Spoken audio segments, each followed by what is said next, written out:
bonjour, je suis trop contente de vous revoir dans un nouveau numéro des mots et débats, émission qui donne la parole aux auteurs et puis nous découvrons aussi leurs ouvrages, leurs livres. Alors, l'invité du jour, il est d'origine togolaise, il aime l'humanitaire, il vit en Belgique, il est employé à la Croix-Rouge, il est l'auteur de plusieurs ouvrages, dont l'avant-dernier qui s'intitule Vague à l'âme. Ayi Illa, bonjour. Bonjour. Merci d'être avec nous. Je vous dis merci aussi. Vous allez bien? Je vais bien, et vous? Oui, ça va, merci. Même s'il fait froid. Mais en tout cas, vous venez de la Belgique. Merci de faire ce déplacement pour moi.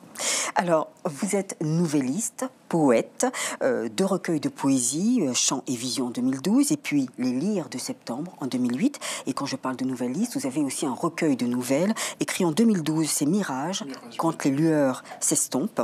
Et puis là, votre dernier ouvrage, L'ombre des beaux jours. C'est un récit aux éditions Cana. Eh bien, commençons tout de suite. Ayi Illa, la première partie de l'émission, au fil des pages.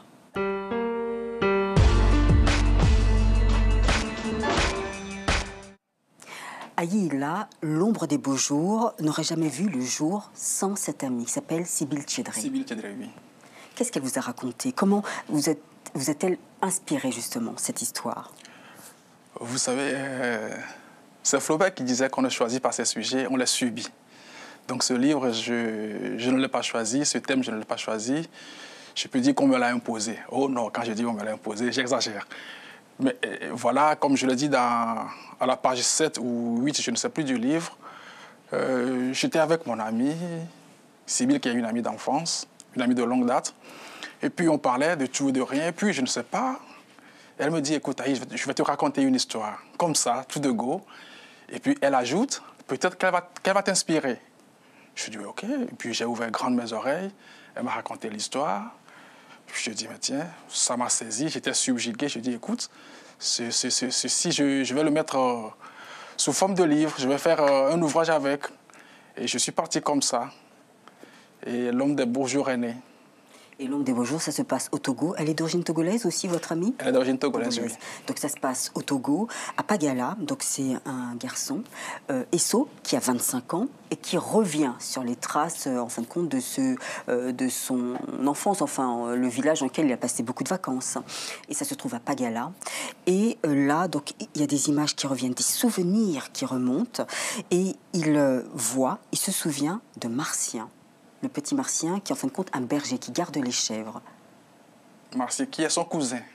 Son cousin Germain. Oui. Et donc, l'histoire de Martien. Voilà, au fait, Martien, c'est, comme dit dans le livre, c'est un petit, je peux dire un petit campagnard. Oui, parce que Esso est citadin. Esso, il est citadin, oui. Martien, lui, il vit à la campagne. Et pétri de talent, très intelligent. D'ailleurs, Esso n'hésite pas à l'appeler l'enfant philosophe, l'enfant dialecticien et tout. Parce qu'au fait, dans l'imaginaire de Esso à la capitale, le campagnard, c'est un ignorant. Oui. Voilà, justement. Donc, du coup, il est parti au village avec l'idée, peut-être, sûrement, oui, avec l'idée qu'il aura beaucoup de choses à apprendre à Martien. Sauf que au village, les choses ont pris une autre tournure et c'est lui qui est devenu l'élève, ou je peux dire l'apprenti de Martien. Et c'est vrai que dans votre ouvrage, vous dessinez bien cette communion entre le citadin et le rural, le campagnard. Parce qu'on a l'impression que c'est le citadin qui va apprendre, qui va enseigner beaucoup de choses au campagnard. Et en fin de compte, c'est l'inverse. Il y a ce respect au moins de découverte, d'humilité. Parce que c'est rare, les citadins, quand ils arrivent, ils se moquent toujours des campagnards. Naturellement. Mais dans ce texte, vous voyez, Martien, il force le respect. Oui. Il est tellement intelligent que aucun citadin de son âge ne peut l'impressionner. Donc voilà, l'ordre normal des choses s'est établi. Et Esso est devenu l'apprenti, l'élève de Martien, tout au long de cet été, ces vacances qu'il a passées au village. Et puis il y a aussi Nana. Nana, c'est la maman, c'est la mère de Martien, c'est la tante d'Esso. Et Nana aussi, ce qui est assez bizarre, c'est qu'elle ne s'exprime pas donc en français, mais toujours dans le dialecte, dans le patois local, donc c'est-à-dire le kabyais. Oui, le kabyais. Mais comment arrivent-ils à se comprendre, les enfants? Non, mais vous savez, les choses les plus importantes ne sont pas dites par le langage. C'est l'amour qui parle, c'est le cœur qui parle, c'est les sensations. Donc Nana, elle peut communiquer avec tout le monde. C'est une personne formidable, inimaginable, avec un cœur plein d'amour. Et avec cet amour, elle arrive à toucher tous les cœurs et à communiquer avec tout le monde. Alors Nana qui est très humble, qui est très proche des enfants, qui les protège. Alors bien sûr, il y a Martien aussi qui est là pour aider la maman dans cette rencontre entre les citadins et puis les campagnards. Et dans votre ouvrage, il y a ce respect à la nature, comme si c'était presque un hommage à la nature. Vous décrivez énormément les bruits, les choses qui nous entourent, les plantes, les animaux. Oui. Vous aimez la nature? J'aime la nature. Ah, ça se ressent dans votre ouvrage. Je ne peux pas ne pas aimer la nature. Parce que je suis un enfant de la nature. Je suis comme Martien. Je suis né à Lomé, moi. Je suis citadin à l'origine, oui, c'est vrai. Mais j'ai la chance d'avoir des parents qui sont attachés à nos valeurs, je dirais, ancestrales, traditionnelles, qui sont d'abord les valeurs humaines et qui m'ont inculqué cet amour de la nature, de la campagne, du village et de ce qui nous détermine. Donc je ne peux pas ne pas aimer la nature. Et puis aussi cette atmosphère parfois assez bizarre. Il y a au cœur de votre ouvrage, il y a un petit élément, comme ça on se demande, mais pourquoi a-t-il rajouté cet élément, cet adultère, ce couple qui va être chassé de leur village, de Pagala, parce qu'ils ne sont pas bien vus? Ah oui, justement. Oui, à Pagala, comme dans presque toutes les contrées de l'Afrique noire, celle que je connais le mieux, il y a des règles de vie. Il y a des règles de vie qu'il faut respecter. Et je ne peux pas tous les citer. Alors voilà, j'ai glissé dans ce livre ce détail-là, qui au fait n'est pas un détail.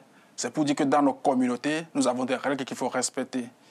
Et voilà, et je peux encore parler d'un voleur qui a été excommunié, mais bon, j'ai choisi l'adultère. Je ne sais pas trop pourquoi, mais voilà. Oui, c'est l'histoire d'Amina et Issoufou. Amina et Issoufou. L'adultère, je veux dire, ça se pratique dans les grandes villes et on n'est pas chassé pour autant. Oui. Mais justement, dans les grandes villes, on n'est pas chassé pour autant. Entre la ville et le village, où est-ce qu'on bafoue beaucoup plus les mœurs? C'est dans la ville. Tout ce qui est mauvais, et presque, je ne dirais pas tout, il ne faut pas exagérer. Mais plus on est dans la campagne, plus on est au village, on est plus proche de l'humain. Par contre, la ville, ça déshumanise. C'est bien ça. Et en effet, vous le dites bien, lorsque vous constatez qu'à Lomé, la capitale, les gens ne sont pas vraiment altruistes. Alors que dans cet environnement rural, vous décrivez bien cette communion. On a l'impression qu'il y a vraiment cette fratrie, cette communion, cette harmonie entre les gens. Oui. Ou alors je rêve. Non, ce n'est pas un rêve. Ce n'est pas un rêve. Ça existe encore? Ça existe encore, ça existe encore. Moi, je vais intervenir, je vais parler de moi de la manière, je rappelle, la plus gratuite et imméritée peut-être. Quand moi je vais dans mon village, je vais souvent au Togo, au moins une fois par an. À Lomé, tu n'es rien presque pour personne. Mais dès que tu mets le pied au village, quand tu passes, des gens, je peux dire entre guillemets des inconnus, qui vous disent « soyez les bienvenus ». Alors chaque fois, ça m'arrive des fois de me retourner, de demander à ma maman « mais est-ce qu'on se connaît ?» Elle me dit non, on ne se connaît pas. Et puis je pose la question une fois, deux fois. À la troisième occasion, je me rends compte que voilà, ici, au moins, tu es quelqu'un pour quelqu'un. C'est-à-dire, la parenté commence par le voisinage. Vous vous rendez compte? C'est ça le village. C'est ça le village. Il y a aussi les animaux. Alors, il y a les chèvres, bien sûr, puisque Martien est le berger de ces chèvres. Il dort à côté de ces chèvres, dans un local, dans un enclos, pour bien les surveiller. Et puis, il y a aussi ces coqs, ces poules. On a l'impression que quand on lit votre ouvrage, on se réveille avec les chants des coqs, les poules qui se battent, les coqs qui se battent entre eux. Il y a aussi les chèvres et le bouc. Il y a tout cet univers animalier qui est assez sympathique. Et puis aussi le petit chat, le chat du voisin, qui vient réclamer son repas chez Nana. Cette histoire du chat, au fait, c'est... Un chat blanc, il faut préciser, parce que oui... C'est un chat blanc, il faut préciser. Allusion faite pour la couleur. Bon, c'est pour mettre le contraste entre le noir et le blanc. Oui, je l'ai beaucoup plus développé dans le livre. Oui, parce que seulement le chat noir effraie selon certaines cultures. Donc, je précise bien que c'est un chat blanc. C'est un chat blanc, voilà. Donc, l'histoire de ce chat blanc qui vient prendre sa pitance chez Nana, je l'ai introduite pour étendre, pour faire montre de la grandeur d'âme de Nana. C'est-à-dire c'est une dame qui mange chez elle, qui fait manger ses enfants et qui pense même au chat du voisin. Oui. Pas son chat à elle, le chat du voisin. Mais c'est rare, c'est louable. oui. Mais pourquoi est-ce rare? Parce qu'un animal, c'est sympa, un petit chat, et hop, quelques morceaux de poulet. Oui, mais sauf que... Pourquoi je dis que c'est rare aujourd'hui? Je ne sais pas si vous le faites, mais moi, chez moi, quand je mange, je ne pense pas au chat de mon voisin. Mais Nana le fait. Et ça, ce n'est pas négligeable.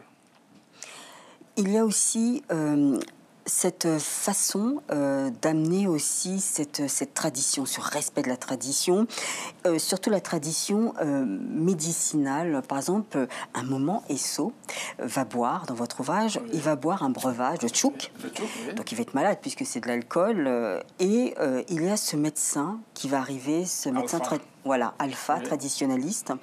Il arrive avec ses plantes. Est-ce que pour vous, un médecin traditionnaliste a beaucoup plus de respect qu'un médecin d'aujourd'hui, contemporain, moderne, avec ses formules chimiques? Mais c'est quoi les formules chimiques? C'est quoi les produits chimiques? Les médicaments que nous prenons aujourd'hui, c'est quoi?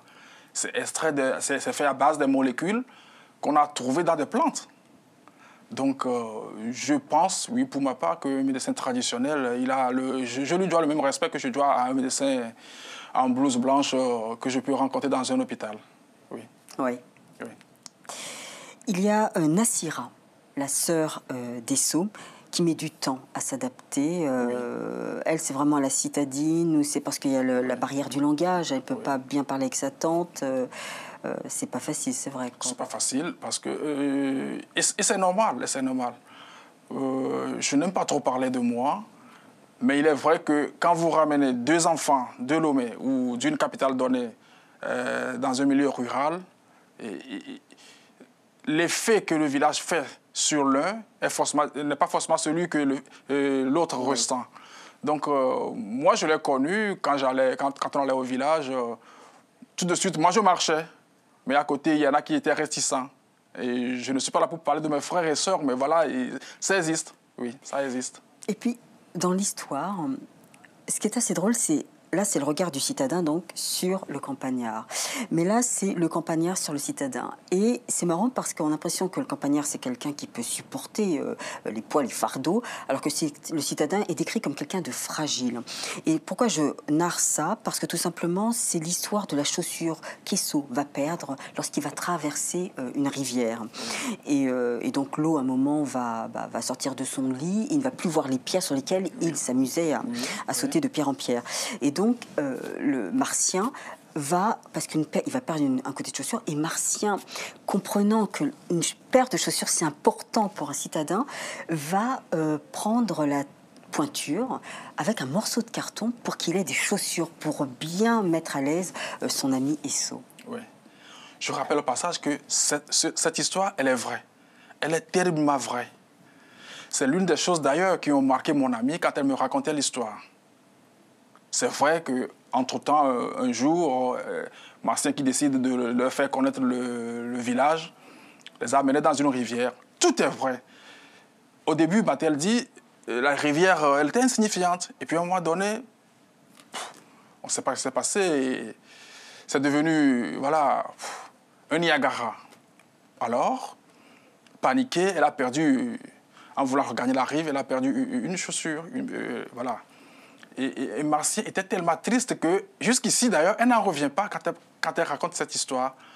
Martien marche pieds nus, mais il n'a pas pu accepter que sa cousine, qui est Sibylle, mon amie, que sa cousine puisse marcher sans sa chaussure au pied. Et dans cette histoire aussi, donc Martien n'accepte pas qu'Esso puisse connaître ce désagrément, voilà, marcher pieds nus. Non, il ne l'a pas accepté. Et il a tout fait, il lui a fabriqué des chaussures, et voilà, il a réparé le mal que la nature a commis. Vous vous imaginez? C'est-à-dire quelqu'un qui se met, je ne sais pas, c'est comme un léviathan, un surhumain. Il est là pour aider les autres, sans forcément penser à lui. Mais c'est rare et c'est louable, je le répète encore. Et Esso, il est très reconnaissant parce que souvent il dit ce que j'ai appris sur les bancs d'école, jamais je ne l'aurais appris sans Martien. C'est-à-dire vraiment, Martien lui a fait découvrir vraiment des choses réelles, c'est-à-dire la pratique en fin de compte. Oui. Parce qu'à l'école, qu'est-ce qu'on nous apprend à l'école? Que la théorie. Les maths, voilà, mais là, la théorie. Mais là, il y a vraiment la pratique. On est dans l'application des choses. Par exemple, la météo. Voilà. Ben, Martien qui ne sait pas ce que ça veut dire, la météo. Ce que ça veut dire la météo, il ne sait pas. Mais dans la pratique, il sait dire quand est-ce qu'il va pleuvoir, quand est-ce que la pluie va s'arrêter, il sait quand est-ce que, je ne sais pas, il sait comment...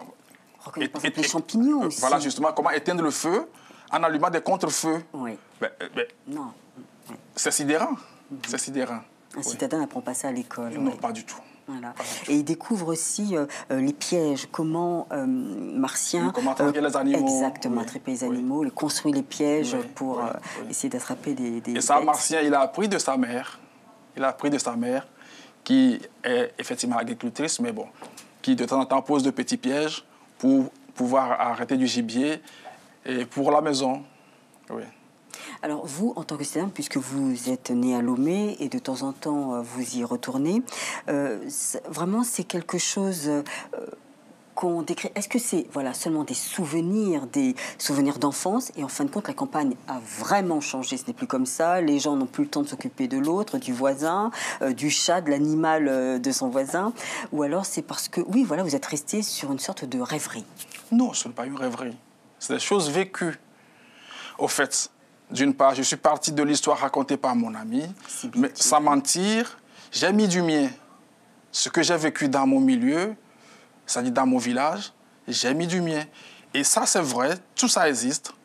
Je ne sais pas si vous l'avez jamais vécu, vous, mais moi, je l'ai vécu, mais je ne dirais pas une fois, mais pas deux fois, mais plusieurs fois. D'ailleurs, nous sommes en décembre. En octobre dernier, j'étais encore à Lomé. J'ai passé 3 jours au village. C'est la même chose, c'est la même ambiance. C'est la même ambiance. Un dépaysement total? Pour moi, non. Parce que, quoique citadin, je me sens un peu campagnard dans l'âme. Oui. Très bien. Et j'insiste pour nos chers téléspectateurs, ils découvriront quelque chose puisqu'à un moment, vous retournez à Lomé, mais vous invitez quelqu'un dans votre famille. Et donc, j'invite les téléspectateurs à lire, bien sûr, L'ombre des beaux jours aux éditions Kana. Merci beaucoup pour cette première partie d'émission. Nous allons passer à carte sur table.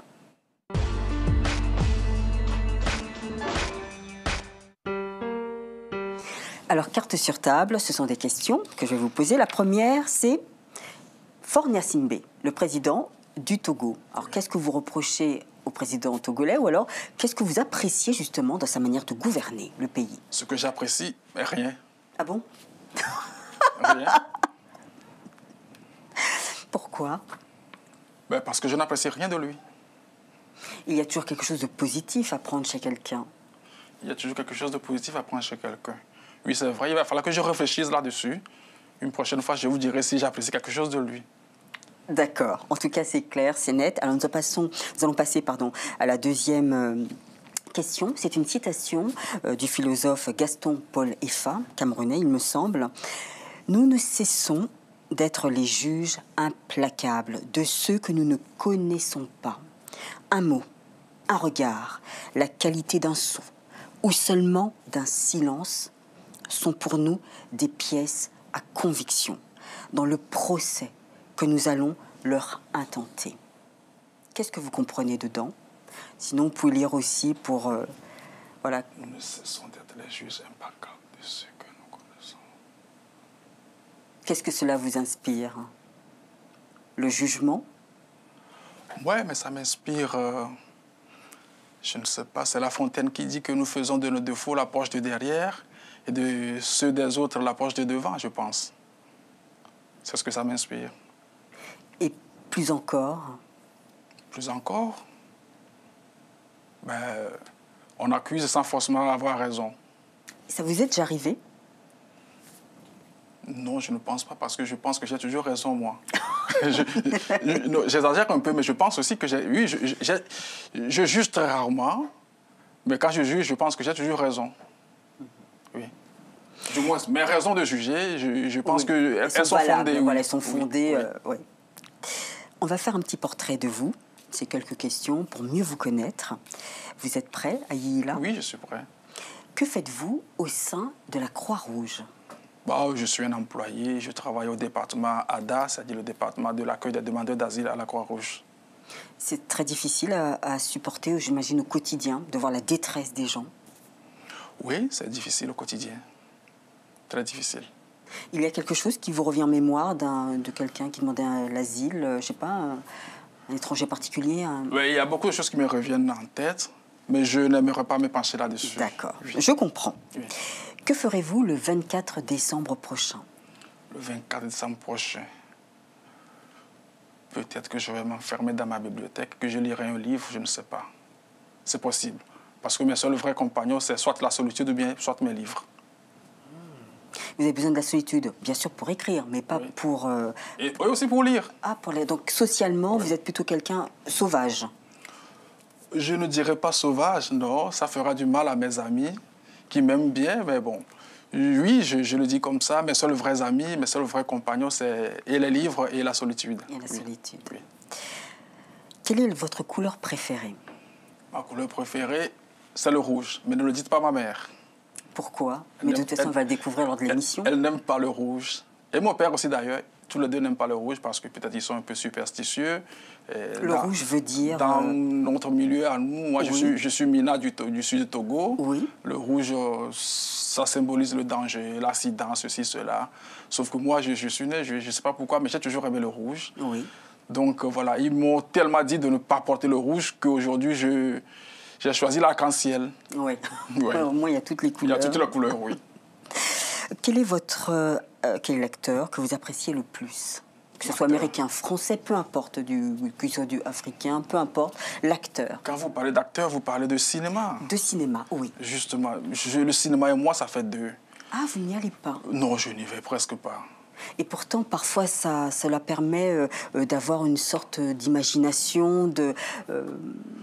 Oui, mais j'ai l'esprit un peu lent des fois. Pas, très souvent d'ailleurs, pas des fois. J'ai l'esprit un peu lent parce que les images qui défilent sur un écran, oui. J'ai souvent du mal à les saisir et à les assimiler.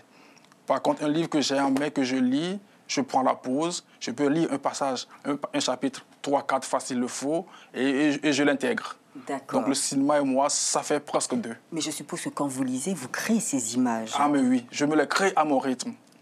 À mon rythme. Lentement et doucement. Quel genre de musique écoutez-vous? Un peu de tout. Toute musique bien faite, je l'écoute.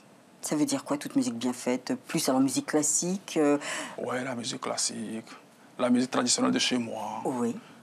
Quand je dis chez moi, il y a ambiguïté. Je suis Mina du sud de Togo, mais chez moi, des fois, c'est aussi le Bénin.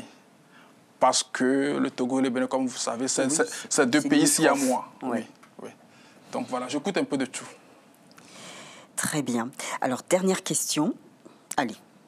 Quelle est la pire idiotie dont vous êtes fier? La pire idiotie dont je suis fier. Mon Dieu. Je suis tenté de dire que je n'ai jamais commis d'idiotie. Mais là, franchement, il va falloir que je réfléchisse. Oui. La pire idiotie dont je suis fier. Je n'en trouve pas. D'accord.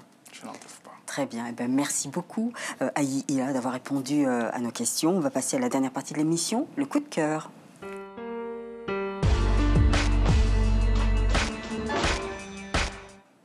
Votre coup de cœur, Aïe Ila, c'est un auteur nigérian.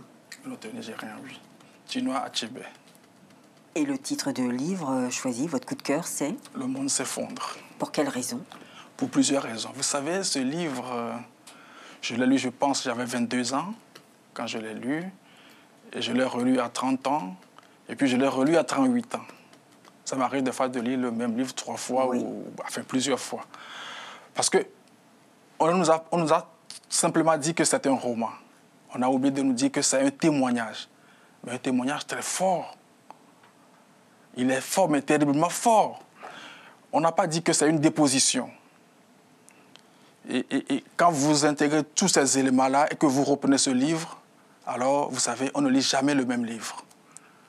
Le monde s'effondre que j'ai lu à 22 ans, ce n'est pas le même que j'ai lu à 28 ans, ce n'est pas le même que j'ai lu à 30 ans. Des détails apparaissent. Parce qu'on grandit, parce qu'on a de l'expérience, parce que l'âge vient. Oui. Et puis, depuis peu, j'ai pris l'habitude d'étudier les livres dans leur signification humaine. Je dis, mais tiens, qu'est-ce qui est arrivé à cet homme? Pourquoi il a écrit ce livre? Et vous prenez le livre, vous le relisez, là, vous vous retrouvez dans un monde, dans un univers diamétralement opposé à celui que vous avez connu au début. Par exemple, À chaque fois qu'on parle de Chinua Achebe, on a l'image de ce vieillard avec un béret sur la tête et tout. Voilà. C'est vrai, les lunettes, voilà, un justement, qui raconte une histoire. Mais rendez-vous bien compte que Chinua Achebe, Albert Chinua Lomogu Achebe, c'est ça, je pense, son nom à l'état civil. Cet homme, il a écrit ce livre quand il avait 25 ans. Donc ce n'est pas un vieillard qui raconte une histoire. C'est un jeune homme. Vous vous imaginez, des fois je me demande, je ne sais pas si le livre a été à chaque fois corrigé quand il y a une réédition, je ne sais pas. Mais c'est d'une pureté inimaginable. Oui. Il est tellement pur que mais je me dis, mais à 25 ans, on a écrit ça. Parce qu'il est né en 1930, il a écrit en 1955 et c'est publié en 1958, 3 ans plus tard. Mais c'est un témoignage d'un jeune homme sur ce que c'est que la colonisation. C'est un regard d'un colonisé porté sur le colonialisme, sur le colonisateur. On ne nous a pas dit que c'est une déposition, on ne nous a pas dit que c'est un témoignage, on nous a dit que c'est un roman. Et on l'avait lu pensant que c'était un roman. Non, ce n'est pas un roman. C'est un témoignage, c'est une déposition que j'invite tout le monde à relire. À lire et à relire, oui. C'est très important. Très important. Merci beaucoup, Aïla. L'émission touche à sa fin. En tout cas, merci beaucoup parce que la manière dont vous l'avez dit, ça touche. Enfin, on a l'impression, oui, qu'il faut replonger dans cette histoire du monde s'effondre de Chinua Achebe. Et puis aussi, il faut parler de votre ouvrage, L'ombre des beaux jours, aux éditions Cana. Il faut inviter les téléspectateurs à lire votre récit, votre roman. Ceux qui ne l'ont pas encore lu, je les invite à le lire. Je pense bien qu'ils vont l'aimer. Très bien. Merci beaucoup, Aïla. Quant à vous, mes chers complices, on se retrouve la semaine prochaine avec un autre auteur bourré de talent. Merci de votre fidélité. Au revoir et à bientôt.